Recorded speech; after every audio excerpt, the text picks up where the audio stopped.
Hello, ഞാൻ advocate Deepu Indira Devi. ഞാൻ ഇന്നത്തെ വീഡിയോയിൽ ഡിസ്കസ് ചെയ്യാൻ പോകുന്ന ടോപ്പിക് എന്തെന്ന് വെച്ചാൽ ഈ മോട്ടോർ വാഹന അപകടങ്ങളൊക്കെ സംഭവിക്കുമ്പോൾ ആക്സിഡൻറ്റ് ക്ലെയിം കേസസ് ഒക്കെ നമ്മൾ കോടതി ഫയൽ ചെയ്യുന്നതിന് മുമ്പായിട്ട് നമ്മൾ ജനറലായിട്ട് ചില കാര്യങ്ങളൊക്കെ അറിഞ്ഞിരിക്കണം. അതെന്തൊക്കെ കാര്യങ്ങളാണെന്നുള്ള കാര്യമാണ് ഈ വീഡിയോയിൽ ഞാനിവിടെ പറയാൻ പോകുന്നത്. നമുക്കെല്ലാം തന്നെ അറിയാം, ഒരു ആക്സിഡൻറ്റ് സംഭവിച്ചു കഴിഞ്ഞാൽ നമ്മൾ എന്താണ് ആദ്യം ചെയ്യേണ്ടത്? തൊട്ടടുത്ത ഹോസ്പിറ്റലിലേക്ക് നമ്മൾ പോകണം.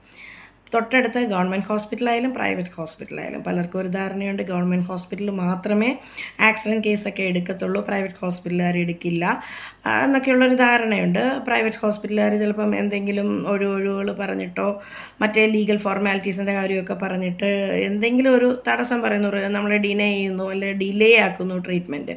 അങ്ങനെയൊന്നും അവർക്ക് ചെയ്യാൻ കഴിയില്ല. കാരണം നമ്മുടെ കോൺസ്റ്റിറ്റ്യൂഷൻ ആർട്ടിക്കിൾ 21, അതായത് right to life and personal liberty, അതിനകത്ത് ഉൾപ്പെട്ട് വരുന്ന റൈറ്റാണ് റൈറ്റ് ടു മെഡിക്കൽ എയ്ഡ്.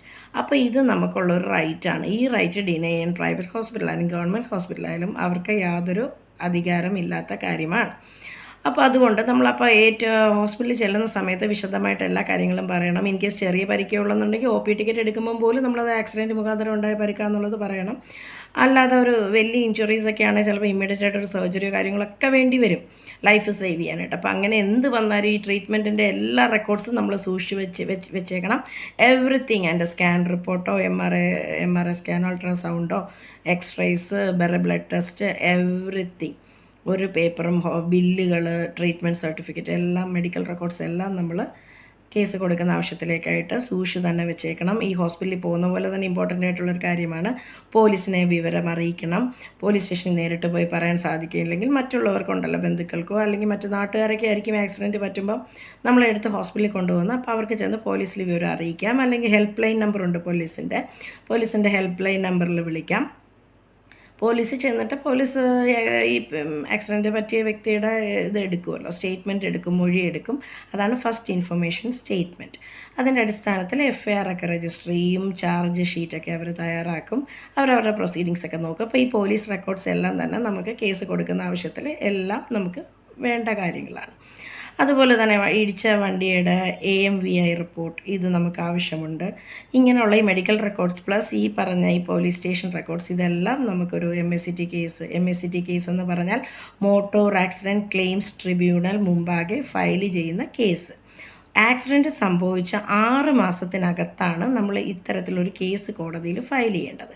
ഈ 6 മാസം കഴിഞ്ഞാലും നമുക്ക് പറ്റും, പക്ഷേ അതിന് കാര്യകാരണ സഹിതം നമ്മളൊരു ഹർജി, എന്തിനു വേണ്ടി, കാലതാമസം മാപ്പ് ചെയ്യുന്നതിന് വേണ്ടി ഒരു ഹർജി ഫയൽ ചെയ്താലും നമുക്ക് ഇത്തരം പെറ്റീഷൻ ഫയൽ ചെയ്യാം. ഇത്തരം ഈ കാലതാമസം മാപ്പ് ചെയ്യുന്ന ഹർജിയൊക്കെ കോടതികൾ അനുവദിക്കാറുണ്ട്. അതിനകത്തൊക്കെ വളരെ ലീനിയൻറ്റ് വ്യൂ ആണ് കോടതികൾ അപ്രോച്ച് ചെയ്യുന്നത്. അതുപോലെ തന്നെ നമ്മൾ വണ്ടിയുടെ ബുക്കും പേപ്പർ, അതായത് RC book, insurance, fitness certificate, permit ഉള്ള വണ്ടിയാണെന്നുണ്ടെങ്കിൽ വണ്ടിയുടെ പെർമിറ്റ്, ഇത്തരം വണ്ടിയുടെ റെക്കോർഡ്സ് എല്ലാം എപ്പോഴും പക്കയായിട്ട് തന്നെ ഇരിക്കണം.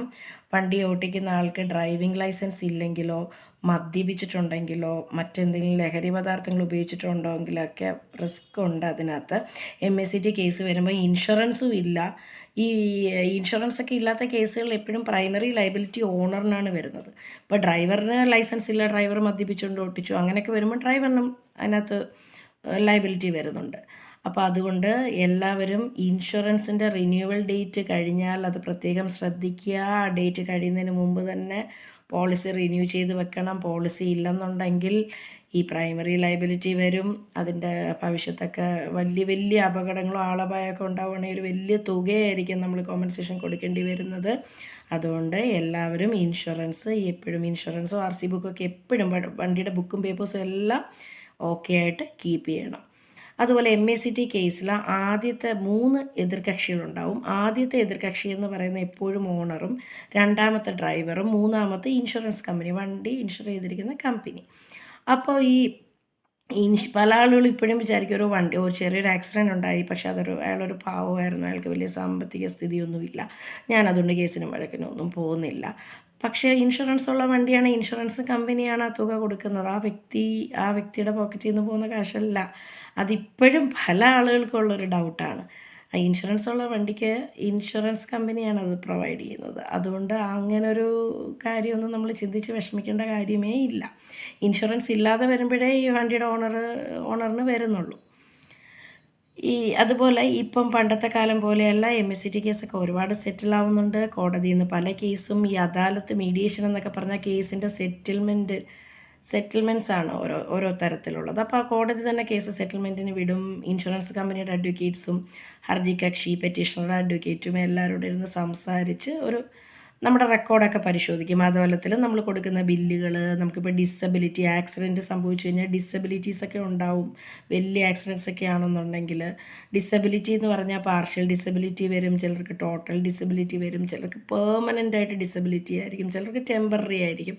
അപ്പോൾ ഡിസബിലിറ്റി സർട്ടിഫിക്കറ്റ് ഒക്കെ ഹാജരാക്കാമെങ്കിൽ അതനുസരിച്ച് നമുക്കൊരു എമൗണ്ട് കിട്ടും. ഈ MV ആക്ടിൻ്റെ ബാക്കിൽ ഒരു ഷെഡ്യൂൾ പറയുന്നുണ്ട്. ആ ഷെഡ്യൂൾ പറയുന്ന പ്രകാരമാണ് ഈ MSCT കോടതിയായാലും നമുക്ക് വിധി കിട്ടുമല്ലോ. കോടതിയായാലും സെറ്റിൽമെൻറ്റിലായാലും ഈ ഒരു ഷെഡ്യൂൾ പ്രകാരമാണ് അവർ ആ എമൗണ്ട് അറൈവ് ചെയ്യുന്നത്. അല്ലാതെ നമ്മൾ ചോദിക്കുന്ന ആ എമൗണ്ട് മൊത്തമൊന്നും കിട്ടത്തില്ല. ചില കേസിലിപ്പോൾ നമ്മൾ ചിലപ്പോൾ 10 ലക്ഷം, നമ്മുടെ കയ്യിൽ 10 ലക്ഷത്തിൻ്റെ ബില്ലും കാര്യങ്ങളൊക്കെ ഉള്ളൂ, പക്ഷെ നമ്മൾ ചോദിക്കുന്ന 50 ലക്ഷം 1 കോടിയൊക്കെ ആയിരിക്കും. അങ്ങനല്ല, അതിന് ആ ഷെഡ്യൂളിൽ ഓരോ കാര്യം പറഞ്ഞിരിക്കുന്നുണ്ട്. അപ്പോൾ ഇൻകം, ഒരാളുടെ ഏജ്, ഇൻകം, ആ നേച്ചർ ഓഫ് ഇഞ്ചുറി, ഉണ്ടായ പരിക്കിൻ്റെ ആ ഒരു കാഠിന്യം ഉണ്ടല്ലോ, അതിൻ്റെ ഒരു ഗ്രേവിറ്റിയൊക്കെ അനുസരിച്ചിട്ട്, അതാണ് ഞാൻ പറഞ്ഞ ഈ ഡിസബിലിറ്റി സർട്ടിഫിക്കറ്റ്, അതൊക്കെ നോക്കിയിട്ടാണ് ഒരു എമൗണ്ട് വിധിക്കുന്നത്. ഏജും ഉണ്ട്. ഇപ്പോൾ 20 വയസ്സുള്ള ഒരാൾക്ക് കിട്ടുന്ന കോമ്പൻസേഷൻ ആയിരിക്കത്തില്ല 85 വയസ്സുള്ള ഒരാൾക്ക് കിട്ടുന്നത്. വരുമാനം, ചിലപ്പോൾ ഒരു ചെറുപ്പക്കാരൊക്കെ ആകുമ്പോൾ കുടുംബം മൊത്തം അയാളെ ഡിപ്പെൻഡ് ചെയ്ത് നിൽക്കും. ഈ ആക്സിഡൻറ്റ് കാരണം കുറേ വർഷത്തോളം ജോലിക്ക് പോകാൻ പറ്റുന്നില്ല, അയാളുടെ ലോസ് ഓഫ് ഏർണിങ്സ് വരും, അയാൾ അനുഭവിച്ച വേദന, പെയിൻ, സഫറിങ്, ഇങ്ങനെ ഒരുപാട് കാറ്റഗറികളുണ്ട്. പറയാനാണെങ്കിൽ അതൊരുപാടുണ്ട്. നമ്മളിപ്പോൾ ജനറലായിട്ട് പറയുമ്പോൾ അങ്ങനെ പല കാര്യങ്ങളും നോക്കിയിട്ടാണ് ഈ വിധി വരുന്നത്. അല്ലാതെ നമ്മൾ ചോദിക്കുന്ന വിധി ഒരിക്കലും കിട്ടത്തില്ല. അതുപോലെ നമ്മളുടെ ഇൻകം പ്രൂവ് ചെയ്യാനായിട്ട് അതിൻ്റെ രേഖ കോടതി മുമ്പാകെ വിസ്തരിക്കുമ്പോഴായാലും അദാലത്ത് മുമ്പാകെ സെറ്റിലാക്കുന്ന സമയത്തായാലും ഹാജരാക്കണം. സാലറി സർട്ടിഫിക്കറ്റൊക്കെ ഉണ്ടെങ്കിൽ, അങ്ങനെ ബിസിനസ്സുകാരാണെങ്കിൽ അതിൻ്റെ രേഖ എന്താണെന്ന് വെച്ചാൽ അതൊരു പ്രധാനപ്പെട്ട കാര്യമാണ് ഇൻകം പ്രൂവ് ചെയ്യുന്ന ആവശ്യത്തിലേക്ക്. ഈ MSCT കോടതിയിൽ വിധി വന്ന തുക എപ്പോഴും ഹർജി കക്ഷിയുടെ, പെറ്റീഷണറുടെ ബാങ്ക് അക്കൗണ്ടിൽ, നമ്മൾ അക്കൗണ്ട് ഡീറ്റെയിൽസൊക്കെ നമ്മൾ കൊടുക്കും ഇൻഷുറൻസ് കമ്പനിക്ക്, നമ്മുടെ ആ കക്ഷിയുടെ അക്കൗണ്ടിലോട്ടാണ് വരുന്നത്. ഈ MSCT കോടതിയുടെ വിധി നമുക്ക് ദോഷമായിട്ടാണ് വരുന്നതെങ്കിൽ ഹൈക്കോടതി മുമ്പാകെ നമുക്ക് അപ്പീൽ ബോധിപ്പിക്കാനും സാധിക്കും.